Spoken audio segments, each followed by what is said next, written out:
Welcome to Fire Engineering Training Minutes. I'm Steve Hamilton. Today we're going to talk about medical care and transport of patients who have been arrested by law enforcement officers and are handcuffed. He's under arrest, he's in custody, but he's complaining of chest pain. All right, get him on the stretcher. Trying to transport a patient with their hands behind their back can be extremely difficult and is painful for the patient. Fire and EMS personnel will have a hard time accessing the arm in order to do blood pressure and start IVs. There is a better way. One of the other methods for doing this is a two-cuff system.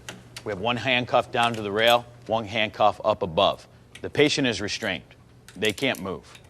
In such a manner, I have access to their arm in order to get blood pressures. I have access to their other arm in order to do IVs.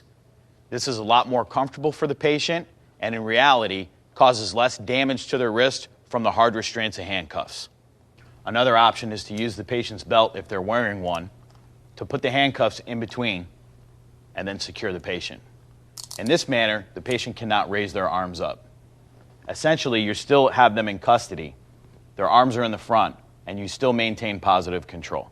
In this particular method where we're handcuffing through the belt in the front, it is best that the law enforcement officer ride with the patient to the hospital. That way, if the patient starts to try to manipulate their belt to get free, the law enforcement officer is there to deal with it immediately. So today we showed you two different ways in which you can transport a patient who's in custody. Both of these methods make it easier for the patient and reduce the risk of injury to their wrists from the handcuffs. You should speak with your local law enforcement officers, show them this video in advance of having to deal with a patient who's in custody. Thank you for tuning into Fire Engineering Training Minutes. I'm Steve Hamilton.